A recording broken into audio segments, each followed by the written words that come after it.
Analisis data merupakan keterampilan yang harus dimiliki oleh seorang praktisi data.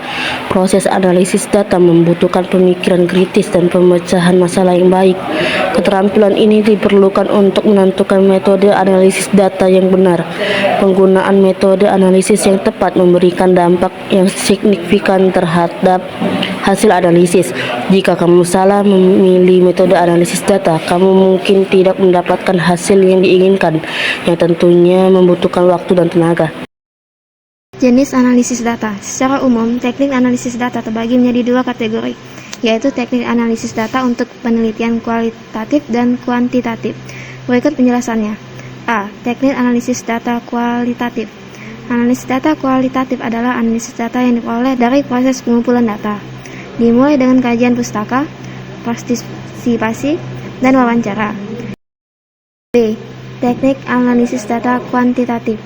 Teknik ini merupakan teknik pengolahan data yang bersifat numerik dan statistik. Prosedur analisis data. Pengolahan data. Pengolahan data terjadi ketika semua data dikumpulkan dan dipilih sesuai dengan fokus pertanyaan penelitian. Pemrosesan pengolahan data mencakup hal-hal berikut. 1. Penyuntingan. Editing atau penyuntingan merupakan langkah paling awal dalam verifikasi data untuk bahan penelitian. 2. Pengkodean. Coding atau pengkodean merupakan langkah kedua setelah pemeriksaan data yang melabeli data dengan simbol atau tanda tertentu untuk bahan analitik. 3. Tabulasi.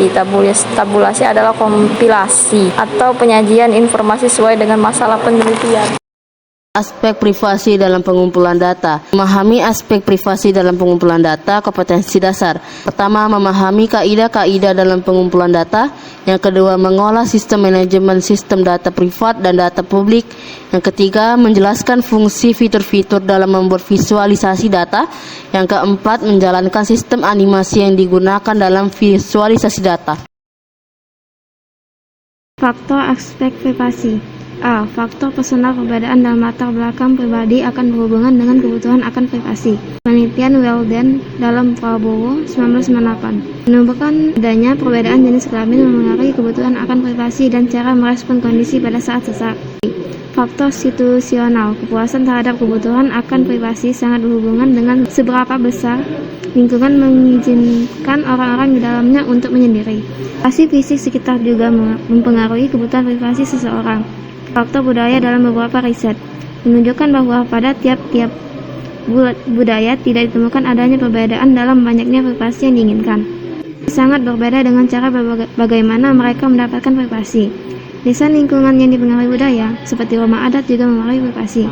Artinya, setiap budaya memiliki standar privasi masing-masing dan juga cara mereka memperoleh privasi. D. Kepadatan banyaknya orang dalam suatu mempengaruhi jarak sosial. Memahami data dalam jumlah besar. Database adalah kumpulan data yang tersistem dengan baik dan terorganisir secara digital. Big data adalah kumpulan database konteks dan menghasilkan proyeksi ke depan. Dimensi data. Data terbagi menjadi 5. Yang pertama itu ada volume, yaitu besar data atau jumlah data. Yang kedua itu ada variety. Jenis data dapat berupa doc, JPG, PNG, dan lain-lain. Yang ketiga itu velocity, kecepatan pemindahan dan penyusunan data. Yang keempat itu veracity, menyangkut kevalidan data apakah bisa dipercaya atau tidak, aturannya. Yang kelima itu ada value, nilai yang bisa ditemukan pada data. Nilai suatu data menentukan suatu tindakan untuk mengambil keputusan setelah memproses seluruh data yang ada.